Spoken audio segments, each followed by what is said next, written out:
अपने हाथों को उठा, बोलो सर्वशक्तिमान परमेश्वर, आपकी हुजूरी में मैं अपने दिल को खोलता हूं, अपने आप को ग्रहण होने योग्य बनाता हूं, मैं तेरे वचनों को ग्रहण कर सकूं। आज जो कुछ मैं सुनूं 100 गुना फलों को लेके आ सकूं। मेरा आना, क्योंकि मैं आया नहीं, तेरे दूतों के द्वारा लाया गया हूं, मुबारक ठहरे। प्रभु यीशु मसीह के नाम में हम मांगते हैं, आमीन। ऊंचा आशीष ऊंची। स्वागत है जीवित परमेश्वर की जीवित हजूरी में, आमीन। एक बार जोर से तारीफ करो परमेश्वर की, जोर से। बैठ जाओ अपने शरीर में, आत्मा में आप मेरे साथ खड़े हैं। अपनी आंखों को बंद, अपने हाथों को उठाओ, बोलो परमेश्वर आज तेरा वचन मेरी जिंदगी में 100 गुना फल लेके आए।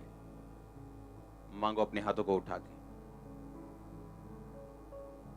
जो आज मैं सुनूं वो 100 गुना फलों को लेके आऊं। मांगो हाथों को उठा के। अपनी बाइबल को उठा, बोलो मैं इस वचन से प्यार करता हूं,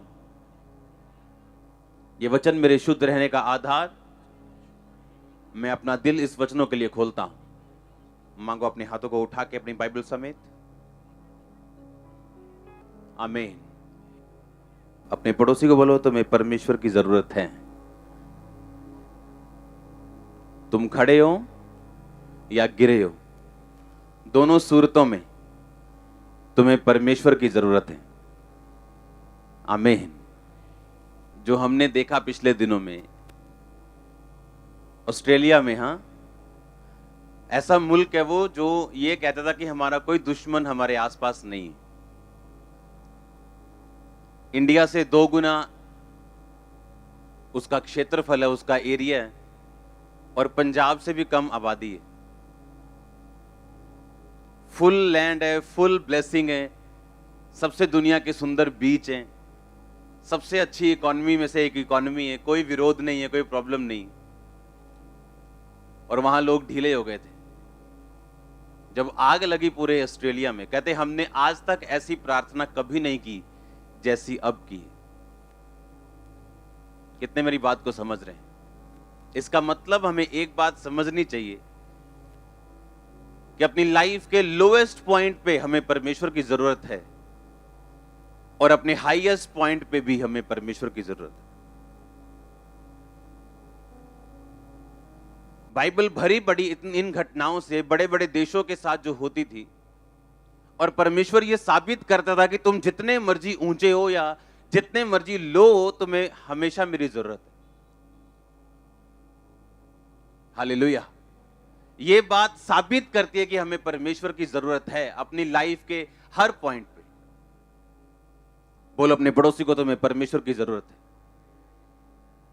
50 करोड़ जानवर मरे हैं वहां पे, 50 करोड़। और सब लोग, मैं भी, सब लोग हम प्रार्थना कर रहे थे कि परमेश्वर अपनी दया दिखा। इसलिए बाइबल कहती जो स्थिर है, जो खड़ा है, वो चौकस रहे, कहीं गिर ना जाए। जो गिरा हुआ है उसे तो परमेश्वर उठाने के लिए आए ही है, लेकिन जो स्थिर हो चुका है वो भी ध्यान रखे कि वो गिरे ना। क्योंकि दाऊद अपनी लाइफ में तब गिरा था जब वो अपने हाईएस्ट पॉइंट पे, अपने पीक पॉइंट पे और अपनी ब्लेसिंग के हाईएस्ट पॉइंट पे था। हालेलुया। आप जानते हो परमेश्वर ने आपको बुलाया, हां कि ना? आप जानते हो ये बात? आप लड़ाई में हो, आप ये भी जानते हो। अगर आप लड़ाई में हैं, इसका मतलब हार जीत तो होगी, एक की हार और एक की जीत होगी। और लिखा हमारी लड़ाई शैतान के साथ है, यानी या तो शैतान जीतेगा या आप जीतेंगे।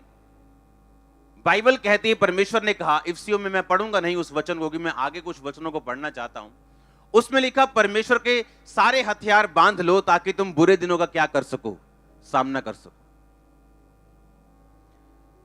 क्या कर लो? कहता सारे हथियार बांध लो ताकि तुम बुरे दिनों का सामना कर सको। इसका मतलब परमेश्वर विश्वासी को कह रहा है कि बुरे दिन आएंगे, इसे कोई रोक नहीं सकता। इकोनॉमी से लेके, शांति से लेके, जितना आपने आज तक बुरा नहीं देखा होगा उतना आने वाला है।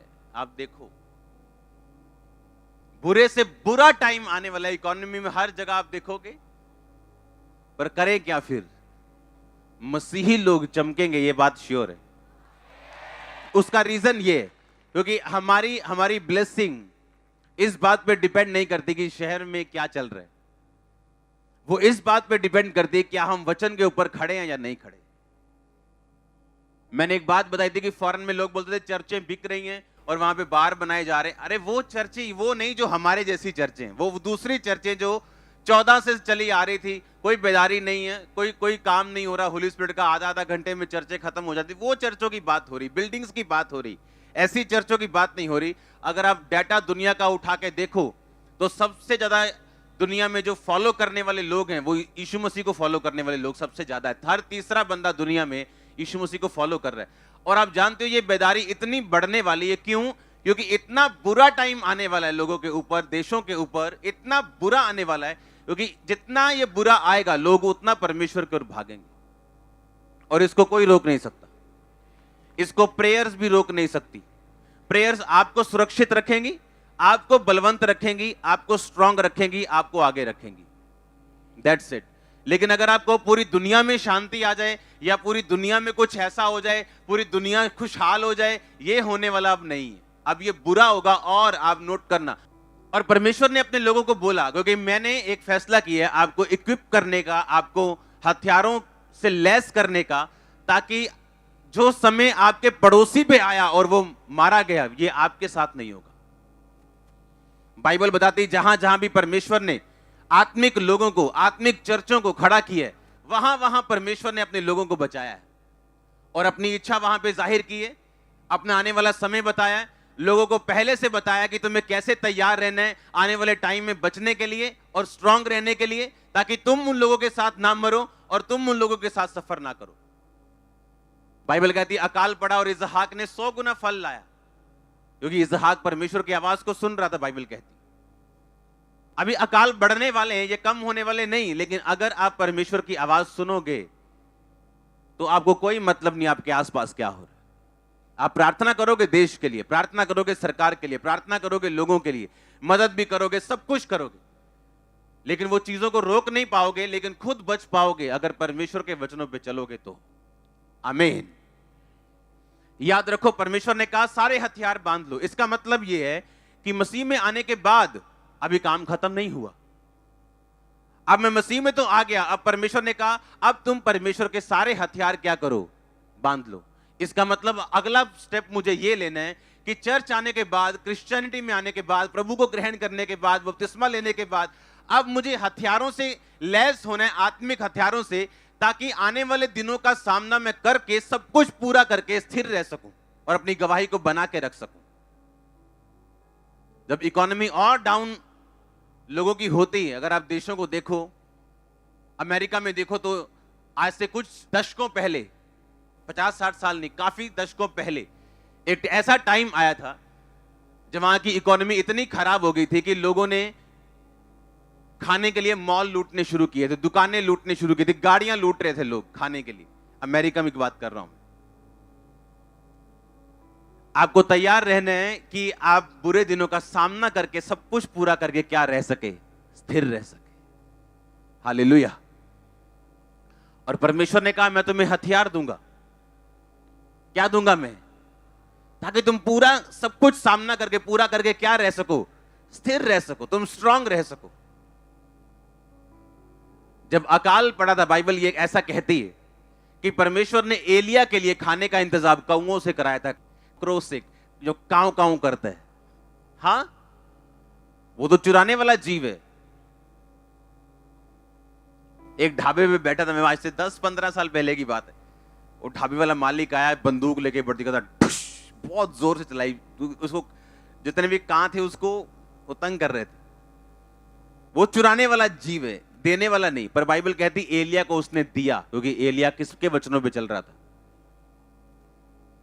आने वाले टाइम में मेरे भाई, जितनी आपको परमेश्वर की जरूरत है उतनी पास्ट में नहीं थी। जितना अंधेरा बढ़ेगा, आपकी डिपेंडेंसी उतनी परमेश्वर पे बढ़ जाएगी, उतनी स्पीड से लोग मसीह में आएंगे, उतनी जल्दी से सुसमाचार फैलेगा। और ये सब कुछ हो रहा है और ये होगा क्योंकि परमेश्वर आने की तैयारी कर रहा है। मैं आपको सच कह रहा हूं, परमेश्वर आने की तैयारी कर रहा है। ये सब लास्ट टाइम के साइंस हैं। जिन देशों के पास इतनी पावर है कि दूसरे देशों को पल भर में खत्म कर सकते हैं, पर अपने देश की आग नहीं बुझा पाए, क्योंकि परमेश्वर सबसे ऊपर है। वो दिखाता है, साबित करता है कई बार। हालेलुया। और जितनी ये चीजें होंगी, लोग उतना मसीह में आएंगे। और अंत के टाइम में भी लिखा, जब सब जातियों में सुसमाचार पहुंच जाएगा तब मैं आ जाऊंगा। और जब सब जातियों में सुसमाचार प्रचार हो जाएगा, परमेश्वर ने कहा, तब मैं अपनी कलीसिया को लेने के लिए आऊंगा। आप तो बहुत खुशहाल हो, क्योंकि यहां कोई कमी नहीं है। अभी आपकी जमीनों से अन्न उगता है, कोई कमी नहीं। आप भूखे नहीं सोते हो, कोई कमी नहीं। लेकिन आने वाला समय ऐसा होगा, आने वाले सालों में ऐसा होगा कि खाने के लिए लोगों को लाइंस में लगना पड़ेगा, सिर्फ खाने के लिए। फूड सबसे बड़ी प्रॉब्लम होगा, दिक्कत होगी फ्यूचर में। और ये चीजें मैं इसलिए कह रहा हूं कि हम तैयार रहें बस। आमीन। लिखा, उन दिनों में बहुत से क्रिश्चियन लोगों का प्रेम ठंडा हो जाएगा, लेकिन जो अंत तक धीरज रखेगा उसी का उद्धार होगा। हालेलुया। तो आप सोच लो, कितनी पवित्रता, कितनी प्रार्थना, कितनी चीजों की हमें जरूरत है आज।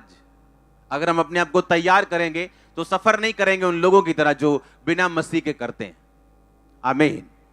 परमेश्वर ने क्या कहा कि तुम हथियार बांधो ताकि तुम बुरे दिनों का क्या कर सको, सामना, सब कुछ पूरा करके स्थिर रह सको। पहला कुरिन्थियों 12 उसकी 6 आयत में लिखा, और प्रभावशाली कार्य कई प्रकार के हैं, परंतु परमेश्वर एक ही है जो सब में हर सब प्रकार का प्रभाव उत्पन्न करता है, किंतु सबके लाभ पहुंचाने के लिए हर एक को आत्मा का प्रकाश यानी आत्मा का वरदान दिया जाता है। क्योंकि एक को आत्मा के द्वारा बुद्धि की बातें दी जाती, दूसरे को उसी आत्मा के द्वारा ज्ञान की बातें दी जाती, किसी को उसी आत्मा से विश्वास, किसी को उसी आत्मा से चंगा करने का वरदान, किसी को सामर्थ्य के काम करने की शक्ति, किसी को भविष्यवाणी की, किसी को आत्माओं की परख, किसी को अनेक प्रकार की भाषा, किसी को भाषाओं का अर्थ बताना। परंतु ये सब प्रभावशाली कार्य वही एक आत्मा कराता है, और जिसे जो चाहता है वो बांट देता है। ये परमेश्वर ने हथियार दिए हैं। आप जानते हैं, यीशु मसीह को लोग फंसाने के लिए आए और उससे बड़े उल्टे सीधे सवाल वो पूछते थे कि हमें टैक्स देना चाहिए कि नहीं देना चाहिए।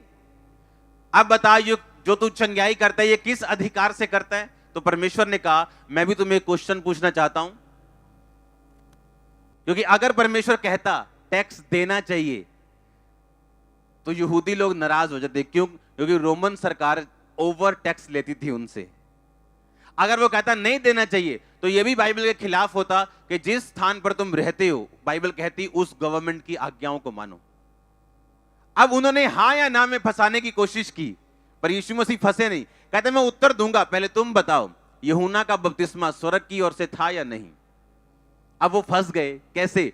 उन्हें मालूम था अगर बोलेंगे नहीं तो ये सारे लोग, यहूदी लोग मानते हैं कि यूहन्ना बपतिस्मा दाता जो था वो भविष्यद्वक्ता था। अगर हम बोलेंगे नहीं वो स्वर्ग की ओर से नहीं था तो मार पड़ेगी हमें लोगों से। अगर हम बोलेंगे हाँ था तो हमने उसका विश्वास क्यों नहीं किया, हमें यह जवाब देना पड़ेगा। इसे बोलते हैं बुद्धि का वरदान। ये वो बुद्धि नहीं जो संसारिक है, ये वो बुद्धि है जो आपको शैतान जब फंसाने की कोशिश करता है, आप वचन के जरिए और इस बुद्धि के वरदान के जरिए बाहर आते हैं। पर आज मैं इस वरदान के बारे में बात नहीं कर रहा हूं, मैं आपको इसलिए सिखा रहा हूं ये बुद्धि का वरदान होना आप में जरूरी है। और ये सारे हथियार हैं, अगर आपके पास नहीं है तो आप लगा लो कि अकेली तलवार से या अकेले चाकू से एक बड़ी लड़ाई लड़ने में मुश्किल होगी आपको, और अत्याधुनिक आज के हथियारों से आप जल्दी जीत जाएंगे। ऐसा ही होता है, हाँ या ना? एक वरदान इसमें लिखा, किसी को आत्माओं की परख और किसी को अनेकों प्रकार की भाषा। किसी को अनेकों प्रकार की, किसके पास गैर भाषा है? कौन कौन गैर भाषा में प्रार्थना करता है? हाथ खड़ा करो। 50% लोग हैं। जिसके पास गैर भाषा नहीं है उसके पास हथियारों की कमी है। मैं आपको बताता हूं, गैर भाषा एक हथियार है। क्या है? एक। सबको जय मसीह की। मैं जतिन बब्बर और आप देख रहे हैं मसीह परिवार चैनल। जैसे कि आप सब जानते हैं कि मैं इस चैनल पे प्रभु के अलग अलग दासों की वीडियोस डालता हूं, तो अगर आपको हमारा चैनल अच्छा लगता है तो आप इस चैनल को ज़्यादा से ज़्यादा सब्सक्राइब जरूर करें, ताकि आप प्रभु के वचन को सुन सके। वीडियोस को ज़्यादा से ज़्यादा शेयर करें ताकि जिन लोगों तक वचन नहीं पहुंचा उन तक भी वचन पहुंच सके। सबको जय मसीह की। एक बार मैं आपसे दोबारा कहूँगा कि इस चैनल को सब्सक्राइब जरूर करें और वीडियोस को ज़्यादा से ज़्यादा शेयर करें। जय मसीह की।